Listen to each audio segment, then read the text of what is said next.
interested to learn more about it.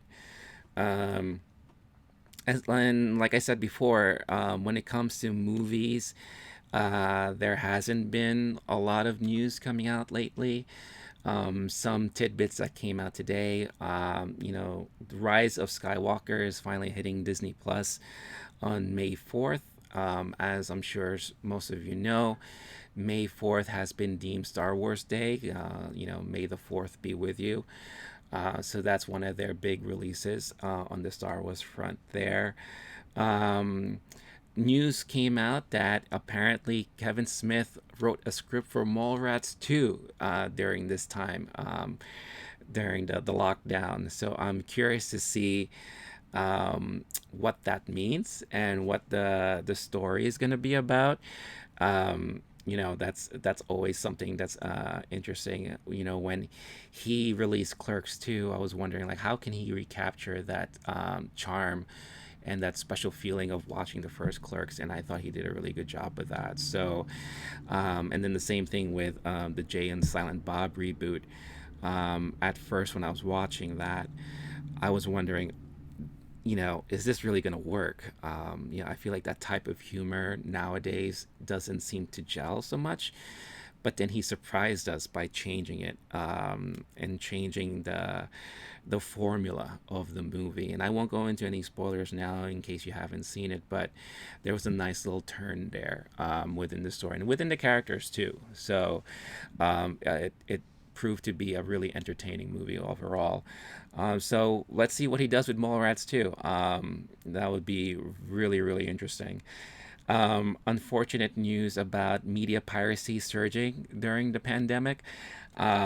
Not surprised. I mean, let's face it, a lot of people out there have a lot of time. They want to watch stuff and not necessarily pay for it. So, something that I personally have not done in a very long time. I mean, I think in the very beginning when back in the days of bulletin boards and all that, it was fascinating to see that you could have access to all of this media that maybe you weren't able to access. And then from there went FTPs, and then you could have the torrent sites and all that stuff like that. However, the more and more I grew up, and the more and more my friend circle increased, I started getting more and more friends who actually work in the industry, work in Hollywood, work in TV. And they have told me that, piracy has hurt their livelihood. So I made a concerted effort to kind of stop that. And I'm not here to preach. You're all free to do whatever you want. That's just my stance. But it is unfortunate to hear that. But then again, with everything being closed and locked down, Hollywood isn't making any money right now anyway, and everything's put on hold. So hopefully it won't hurt their pockets too much. But then we shouldn't be worried about that because it is Hollywood. They have a lot of money anyway. Um, that being said, one of the major things I really wanted to talk about today, and kind of ties into what I said about passions, is one of my biggest passions in life has been movies and watching movies and kind of like that movie going experience. And I experienced that very early on as a kid when, as part of the bonding time with my dad before he left, he used to take me out to the movies. Pretty much not every weekend, but very close to almost every weekend. I still remember, I think the first movie I saw in the theater was The Adventures of Buckaroo Banzai. And if you're wondering what the hell is that movie, I'm not surprised. Not a lot of people know about it unless you are like a movie fan and especially a sci-fi fan. But that was definitely one of the things that I remember, growing up. And from there, it kind of sparked my love for the movie going experience.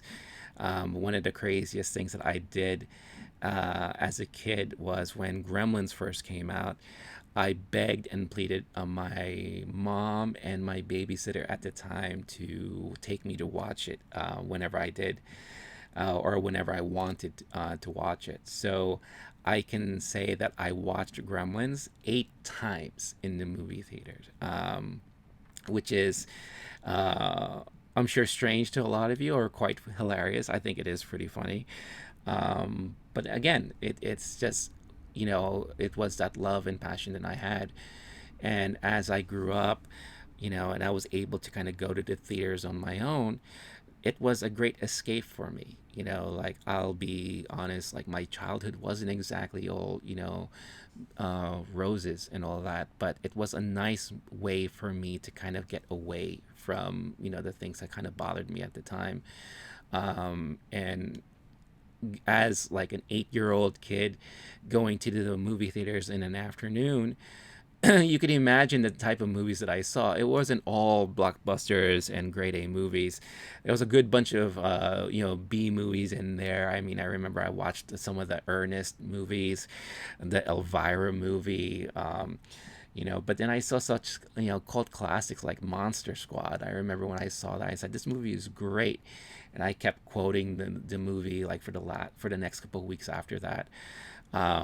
And it was a very very fun experience for me. But then I also saw all the Back to the Futures, the sequels at least. I missed out on seeing the first Back to the Future, but then when 2 and 3 came out a year apart, I made sure that I was always at the theater for that.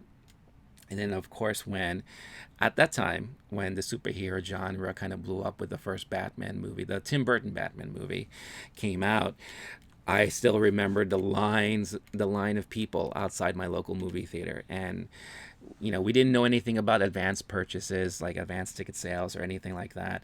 Um, but I was lucky enough to have a group of friends that was right in the front of the line. So I just happened to be walking by. I wasn't even thinking of catching the movie, but they called out to me and said, "Hey, let's watch the movie." I'm like, "Oh, hell yeah, let's do it." So that was always a great experience. And there's been so many fun experiences since then. But it's those type of experience, especially watching movies with a group of people. There's nothing for me that can ever compare. Like, I don't mind watching movies at home. Obviously, I do it all the time, especially during this lockdown period where, we are kind of forced to do that. Um, but nothing ever beats the shared communal reaction to something that happens on the big screen. A couple of weeks ago, or maybe several weeks ago, clips of reactions from movie going audiences during the watching of Avengers Endgame came out. And it was during the scene where, spoiler alert, I mean, I think the movie's been out long enough, and with the amount of money it made, I'm pretty sure 80% of the world saw it. But the scene where Captain America actually calls upon Thor's hammer for the first time, and that big eruption of cheers and, like, just happiness from the crowd. It happened to me too, and it happened in my theater when I was watching it. And I get it, and it's those moments that gives me goosebumps, and those are the things that I miss right now. So with the current lockdown and the pandemic situation we're in now, there's always been that question of when are the movie theaters going to be able to open up again? When are the movies, and when is Hollywood going to be able to kind of secure solid release dates and be able to stick to it without worrying about having to change things all over again? Um, and there's been news about AMC, who's already had financial problems back, before all of this happened, but them potentially filing for bankruptcy, and other theater chains having issues too. But certain pieces of news came out today where AMC and some other theater chain owners are pretty much sticking to their guns, saying that they will not reopen unless there's a solid plan in place.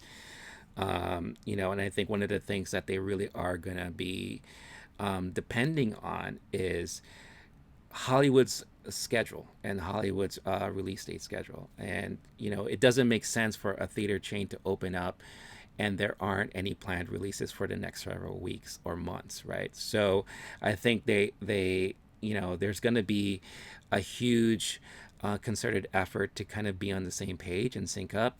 But then there's going to be that question of how soon are people going to be wanting to go to movie theaters? I mean, it is a confined space.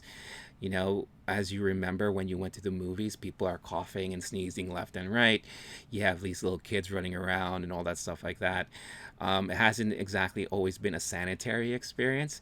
So how are they going to address that? How are they going to like comfort us and let us know that things are being wiped down? They're using their Lysol and they're cleaning up all the counters and everything like that. It's going to be interesting to see how people are going to react and if people are going to go out like they used to. I'd like to think that people will. It's something that I know I personally miss, and enjoying that communal experience. But it's going to be tough. But separately, the Russo brothers did say today that um, they're thinking as in a way to kind of help the theater goers and the theater industry is that they might re-release Infinity War and Endgame for a limited time to get people out and watch those movies again. Nice idea. I don't know if everyone's going to want to pay the $18, which is kind of the going rate here in New York, to go watch a movie, plus spend $20 on popcorn and soda. I don't know if they're going to want to do that when now they can just easily watch it at home, especially if they happen to have a Disney Plus subscription. Because right now everything is available there. So we'll see. It is definitely a tough time. I hope the industry can recover that way, as well as every other industry, the restaurant industry, the food and services, all that stuff. But we'll see. I think as a community, we just have to be patient and see where it goes from there. But I think we have a duty too. If these are our passions, we have to support it, every way we can. So, depending on your comfort level, if things do open, support the movie chain, support Hollywood, try to watch a movie every now and then, try to buy a rental, buy a movie on demand from time to time, kind of show that you're still supporting that industry. I know times are tough, a lot of people aren't working right now, present companies included. But from time to time, I try to show my support. I'll buy a game here and there. I'll rent a movie. I'll purchase a movie that I know I'm going to watch over and over again. I think it's just very, very important to kind of keep that going, to kind of dictate and show the industries that you're still interested, and then we're still interested as a community. So yeah. So we'll see what happens there. Definitely tough times ahead, but hopefully everyone will be patient and resilient, and we'll see where things go. So again, going back on the channel, and a lot of, I'm sure, once you watch this, and whether you're watching live or like through a replay, you know why are you doing this, Renee? Like, why? What is it that like makes you interested in competing with the thousands and thousands of people podcasting now and streaming right now? Like I said before, this is something that I've been wanting to do for some time now. But going back again to my childhood, and I mentioned this once to a friend recently, Paul, the one I mentioned in the past, and I know he's here watching now, so big up to Paul Programs. Again, catch us on Wednesday at 10 p.m. Eastern Standard Time. Link to be provided shortly in the description. But when I was a kid, I used to, on those audio cassettes that some of you may remember or may not, we used to record our own radio shows. And, at the time, I was very big into like Nightmare on Elm Street and, Friday the 13th and all that stuff like that. And I'm pretty sure this was around the time when one of the Nightmare on Elm Street movies came out. I think it was Dream Warriors or something like that.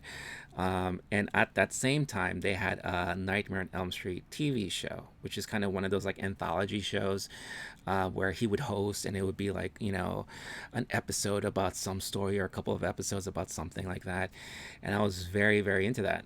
So we decided to do our own radio show based on that, and we called it the Freddie and Fredina Show, where if Freddie had a long lost sister that they just reunited and decided to do a radio show together. I know it sounds ridiculous and really stupid, and but I can laugh at it now. But I had fun doing it with my friend, and that kind of like gave me a feeling that I like being goofy. I like talking about things that I'm passionate about and all that. And then as I got older, I became a very huge Stern fan. I listened to Howard Stern religiously. Maybe when I shouldn't have, because I was definitely not the age for it. But I have no one to blame but my brother, who kind of introduced me to the show and the program, and it kind of blew my mind. Like that there was someone on the radio where everyone can access and just spoke about anything and everything. And I thought that was great. It was very appealing. He had his gaggle of freaking characters and all that stuff like that, and it was hard for me to believe that these people existed. But then as you grow up in life, you do meet people like this. Like there are people like that, and I'm just like, wow, it's so fascinating. I don't listen to him now. Obviously, I don't want to pay for Sirius. I did for a certain time, but I think it just wasn't, beneficial for me, and I was spending the money and I wasn't using it all the time. And plus, his format has changed. I mean, he's a great interviewer now. I always thought he was, but he's been doing really well on the interview front, and something changed when he started hosting America's Got Talent, and I was like, okay, definitely a lot of things have changed there, but yeah, I would say he's definitely one of my influences. Growing up and wanting to kind of do a show like this, or pretend like I'm in Pump Up the Volume and I have like this crazy radio show that I talk about a lot of things. But I'm not trying to cause anarchy or anything like that. But it's just something that I was always fascinated with. And now in the YouTube generation that we're in now, for the last several years, I follow people like John Campia, the Schmoes Knows guys. I was a big fan of AMC Movie Talk, when they talked about movies and all that. And then it introduced me to John Schnepp, who was a big comic book nerd, who we lost way too soon. I remember I was thrilled when I met him at New York Comic Con several times, and he's always been like the nicest dude around. But it was that kind of again showed me like, wow, here are these group of people that, whether they want to be professional or not, they just want to talk about what their passions are. And it doesn't always have to be formulaic either. It's like they don't have to necessarily sit down and do a panel show and talk about, well, here are the topics and let's just go them one by one. They just want to shoot the shit most of the time. Like, yeah, they'll talk about this, they'll talk about that, but then it'll branch off into other different things. Just like how conversations go with you and your friends. And sometimes it'll provide laughs, sometimes it'll provide thought-provoking moments that will make you think and question certain things. But it's fascinating, all at the same time. So being fans of them, being fans of the space, again, drove me to wanting to do something like this. And who knows what's going to happen later on down the line. I'm pretty sure once things are slowly getting back into normalcy, and people are being able to go back to work, and people are finding jobs again and all that, probably the streaming space will start to shrink a little bit, or not. We don't know. But I know for a fact that for me, this is something that I'm planning to do frequently for the foreseeable future. So it's not one of those one and gun things where, oh, I'm bored, I have nothing to do. Why don't I just stream something? Why don't I just talk into open space and hopefully someone will listen to me? it's not like that for me, you know. So if I can provide some form of entertainment or some, you know, some insights from my experiences, then great, you know. And if not, that's great too. Doesn't really matter, you know. Like we're just here to have fun, enjoy the things that we love. Hopefully, we can, you know, engage in conversation and all that, and then take it from there. So that's that. So you know, I'm sure a lot of you have been trying to figure out what are you going to do with your time if you happen to unfortunately be out of work. I know some of my friends are still working from home, so they do still have time occupied during the day. But you know, you have your weekends where you're not doing as much. You can't go outside, you can't go to a bar, you can't eat at a restaurant. Like I said before, we can't go to movies. I'm sure a lot of you have tried to figure things out and what you've been doing. For myself, what have I been doing and what I've been up to? Well, outside of putting all this stuff together that we have here, you know, I've been kind of, you know, taking the time to revisit my hobbies and my passions, right? So I haven't played video games on a regular basis, and now I can say I am doing that again. I've caught up on a lot of programming and TV shows that I have not been able to watch so far, or during the times I was, you know, heavily working. Uh, One of which that I wanted to talk about today is when this all went down. CBS All Access, the streaming platform from CBS, which I told myself I would never subscribe to because there was just nothing there that would, you know, pull me in. They were offering, you know, free month trials and all that, and the one show that I did really want to catch was Picard. You know, I've never been a full big time Star Trek fan, but Next Generation was something that I was really interested in when it came out. Of course, I was familiar with the original Star Trek because we had that on repeat every. I think at during the time of me being a kid, it was every night at a very ungodly hour of like midnight or something like that, and it always like either was preceded or it was tied in with the honeymooners for some reason. And the only reason why I know that, again, thanks to my brother who decided to move in with us when I was 8. We shared a room, and I couldn't sleep for the life of me because all he wanted to do was watch Star Trek and the honeymooners late at night. So so I remember the Star Trek episodes, and you know, it was interesting, and I got into it a little bit, but it never got me like how Star Wars did. But then when the Next Generation came out, it was a different take on the genre for me, and you know.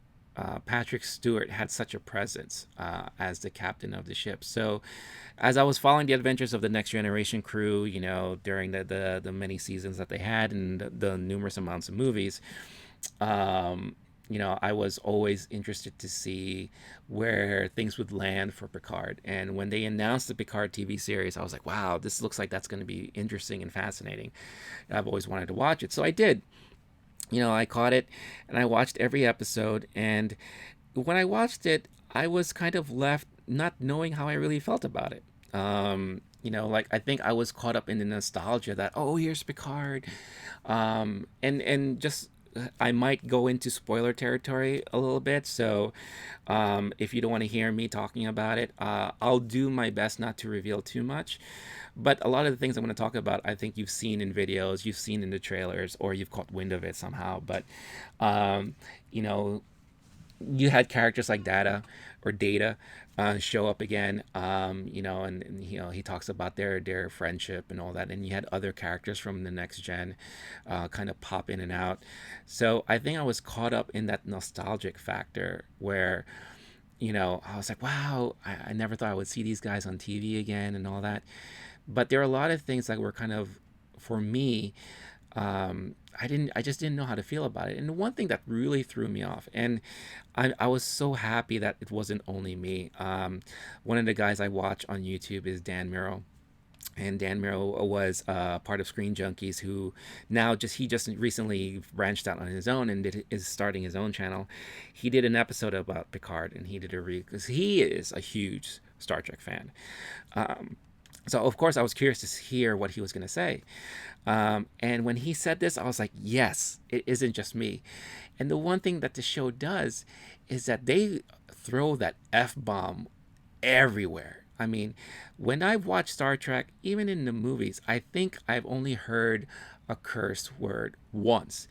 And, but every episode, you hear like, you don't know what the fuck you're doing, or, stay the fuck out of my way, or, you're fucking up, or shit this and whatever. And I'm like, this doesn't feel like Star Trek to me. I'm like, where is this coming from?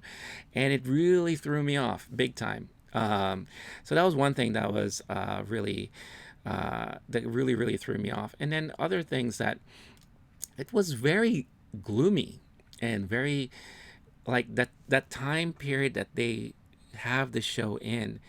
It feels like um, everything is just not working out. You had the Federation that was in kind of turmoil and troublesome, and they're at war with, or they're trying to make amends and peace with the Romulans and this and that. Again, I apologize if this spoils certain things, but it just seemed like a future that was not bright at all. And I always felt like that was something that was against the whole Star Trek mentality. You had this aging former captain who was just at his winery, and he is sad and reminiscing about the past. And then you had like events that happened that caused people to change their views and ways of certain things. And, a lot of things are banned, and you're not allowed to talk about this or like, explore that. It just seemed like very bleak, and it was just very, very odd to me watching it. And then a lot of the plot points were steered towards those moments, like kind of try to evoke some sort of emotional sadness reaction from you, to kind of make you feel like, oh, and like, oh my God, that's the best thing. I can't believe that, to kind of like, you know, draw your interest more into the storylines instead of having something be more organic. Because I felt like every other episode something major, like sad or unfortunate happened. You're like, oh my God, what's gonna happen next? I don't know if it's like just a sign of the times, if that's just how things are these days, and how shows kind of grab you. But I just felt like it was just unnatural. um, and again, I couldn't pinpoint it until I watched Dan Merrill's video about it, and I said that's exactly what I was feeling. So is it worth watching? I still think it is. They have greenlit a season two, and it will be interesting to kind of see where Picard and his new crew goes and what they're going to cover. Um, will I be paying for CBS All Access? Probably not. So hopefully I can catch it somehow on a rerun, or if they happen to give out another free trial, or maybe during the next pandemic when things start coming back in the fall. But another show that I was also very curious about on CBS All Access was the new Twilight Zone, which it was executive produced by Jordan Peele. And as you know, Jordan Peele has a good reputation when it comes to kind of like those thought provoking suspense, somewhat horror movies, with Get Out and Us. He's kind of found like his unique niche in that. And I was always curious like how this show was gonna go because of that, and we having him attached to it. And I was a huge fan of the original Twilight Zone. There was a somewhat decent attempt of rebooting it in the 80s. I feel like in the 80s there were so many of these anthology shows. You had Twilight Zone coming back. You had Amazing Stories, which I loved, which was executive produced by Steven Spielberg. And then you had some other things like Tales from the Dark Side and all that stuff like that. And the Nightmare on Elm Street show that I mentioned before. So I was very curious to see how this was going to play out, and he had a full cast of celebrities like within the show too, which was very surprising to see. Even from the first episode when you had and excuse me if I butcher his name because I always have a problem pronouncing his name, but you have Kumal Namjani, I believe is how you pronounce it. Let me just pull it up here because again, I don't want to butcher anyone's name. Um, Give me 1 second. Twilight Zone, CBS All Access, and I've been getting a lot of alerts on my machine. If there's any issues with the stream, whether it's video or audio, please by all means let me know. I definitely would love to know. Hopefully things are working out as they should. So yeah, so you had yeah Kamal Nanjiani was in the very first episode, and he did a really great job. You know, it was like a very interesting episode. Again, just like the original, thought provoking and kind of not what you were expecting and things like that. But then you had uh, other cast members and celebrities who starred, like John Cho. John Cho was in an episode which talked about a very interesting concept of campaigning and building off of social media for popularity. I thought that was something that Chris O'Dowd. He had a very interesting moment in one of the episodes. Stephen Yuen of Walking Dead fame played this awesome character. He was in the same episode as, um, and his name escapes me at the moment, but uh, uh, sorry, let me just look it up real quick. Um, do, do, do, do, do, do, do. Greg Kinnear. Yes, sorry. Him and Greg Kinnear had an episode together. Seth Rogen appeared in an episode. Tracy Morgan was in one. Zazie Beetz. I mean, it was a huge, full, well casted series. Now, even though I did enjoy it and I thought it was a very interesting series, and true to form, as Twilight Zone was, um, they did hit up on a lot of the social commentary of today. And like the original Twilight Zone, they always talked about what was the social commentary of that time. I believe there was a lot of things about like communism and um, appearances and image and things like that. Obviously race relations, and they definitely do tackle a lot of that within this series. My unfortunate small criticism is that they did it too much. I think it was too on the nose in a lot of cases. Like I would be watching, and then 15 minutes in, or even 10, I'll be like, I bet you this is why they're doing this. I bet you it's kind of covering this, or it's talking about that, and I was right. And I don't like it when I kind of predict what the show is going to be about or what the episode is going to be about.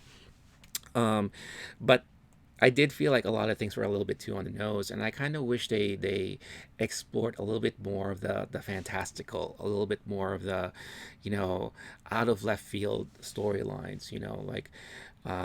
Like back in the day, and I think one of the more popular episodes was the one where you had this book reader, and they actually do cover this as a throwback in one of the episodes. He all he wants to do is read his books, and he loves books. He loves going to the library. And then what happens is that there's a post-apocalyptic event that happens where all of humanity is wiped out except for him, and he's so excited. It's like, wow, now I have time for myself. Now I can read all the books I want. And what happens? His glasses break, and now he can't read anything. Like those are the things that really get me. I'm like, wow, look at that, like something so out of left field but also so simple. Or the episode with William Shatner about the creature on the wing of an airplane, and they kind of did an episode that is somewhat of an homage to that, but in a different sense. And I thought it was really well done. But those are the type of episodes that I really dig and I really like. They did one thing very interesting for the final episode, and I'm not gonna try to spoil it here, but it went extremely meta, which when it first was happening, I said, wow, they're actually going there. And then as you're going through the episode, you're like, wow, this is bizarre. And I don't know how I feel about it. But at the end of the day, at the end of the episode, you're like, wow, they kind of closed it out very interesting. And I don't know if it's something that's going to carry on to a future season. I don't, honestly, I don't even know if it was greenlit for a season two. I think it was, because it would be interesting to see how they're going to carry this through and carry it out. Now revealing something to us the viewer, about that type of world and that type of universe. So Twilight Zone, I think it's a very interesting thing to really look into if you're into that kind of stuff, you know. So, um, and another thing that I obviously I think the big binge watch of the pandemic was Tiger King. Now, I know a lot of you have your own stances on how you feel about Tiger King and all that stuff like that. Um, it's a train wreck show. And the reason why I say that is because, you know, just like how you're driving down the highway and you see an accident, you slow down and you can't stop. You can't help yourself but look at it. That's what this show is. It's such a huge train wreck and such a big car accident that you can't help but keep watching. Um, Even how disgusted you are with the characters, how you can't believe that. Why is it in this day and age the majority of the tiger population in the world is in the US and are captive to these owners as opposed to being out in the natural wild? Baffles my mind. But yet I was at least drawn into these characters and why they did what they did. Again, me as a guy who's very interested in people's passions and what they're into, I was very interested to see what their motivations were, how these things started, and how it became as crazy as it was. So it was a very fascinating show for me. A couple of weeks ago, they released kind of like a follow up where Joel McHale kind of hosted like this like one-on-one interview with some of the members of the documentary, and it was kind of interesting to hear what they had to say about the time of the filming and how they felt about working at these places and how they feel about, you know, Joe Dirt, as I like to call him, Joe Dirt or the Tiger King. Um, and how there's no love lost there now that things are all said and done. You know, if you didn't know, this is very well known. He's in jail right now for conspiracy of murder, um, and amongst other things. But it's just really fascinating to see it all play out. So, um, not suggesting you should watch it because I don't know how you feel about it, but for me, it was definitely worth the watch. I was thoroughly entertained, and I learned some stuff too, whether or not I was really looking forward to learning it or not. Um, so yeah, so those were some of the things I was able to catch up on. On the movie front, I haven't really had a chance to watch that many movies because I've been kept busy quite a bit. But I did finally get to see Ford versus Ferrari, which I highly recommend. I kind of wish I didn't wait so long to see it because the acting with Christian Bale and Matt Damon was top notch. And now I understand why a lot of people were confused as to why they didn't get enough shine during the Oscars last year, or this past year, I should say. Um, you know, so it was a very well done movie. The ending was a little questionable. You know, I felt like it was kind of like a cookie cutter type ending. I feel like that was something that maybe the studio requested, but nevertheless, it was very well done and definitely worth the watch. And I think the last movie I really watched was Onward on Disney Plus. It was something that was out in the theaters and I didn't have a chance to watch it. But it was, you know, a Pixar movie that I wasn't thoroughly enthused about, but after watching it, I could say it was very charming, and I was pleasantly surprised by it. And if you are a sibling, especially if you are one of two brothers or three brothers or whatever the case is, you can definitely relate to a lot of the subject matter and a lot of the back and forth with the main characters. So I would say definitely give it a chance, and I think you will be very happy with the outcome. Um, Now, going back again to like movie theaters and watching movies, recently I was trying to think because my memory has been pretty shot since I've been home for like the last 2 months, and kind of in this like bubble. What was the last movie that I saw in the theater? And I'd love to hear it from you guys. Like what was the last movie you remember watching in the theater? But for me, it was actually in Japan. I had some free time, and I decided to watch Richard Jewell in Tokyo, in a theater in Tokyo. And to my surprise, there was a lot of people who decided to watch it. A lot of Japanese people who were very interested in watching it. It's the latest movie from Clint Eastwood that covers the story behind the Atlantic Olympic bombing.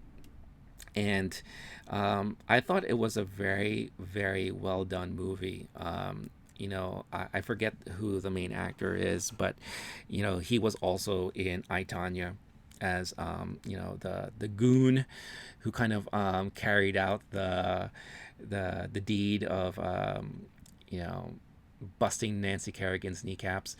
But he played a very, very well convincing victim of the whole situation. And Kathy Bates was amazing as his mom. And yeah, the performances as a whole was really, really great. And I've always been a huge fan of uh, again, just to show you how my memory is shot. Just give me 1 second.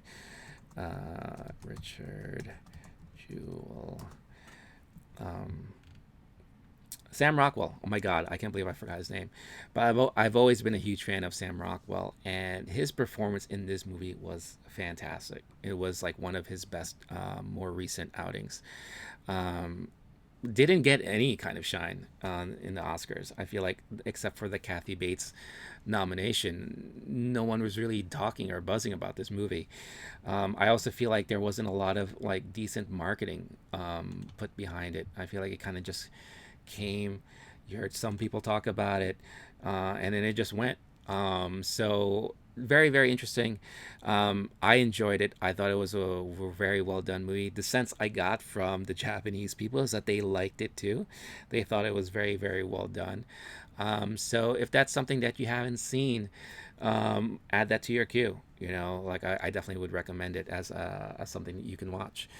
Um, so yeah, so I'm gonna try to keep these shows like tight, and I'll keep it to an hour for now. Like who knows? Like once more news comes out, there might be more topics to talk about. But definitely, if you're watching this during the replay and you have some comments or feedback, or if there's some ideas that you have that you want me to talk about, leave them in the comments. Let me know.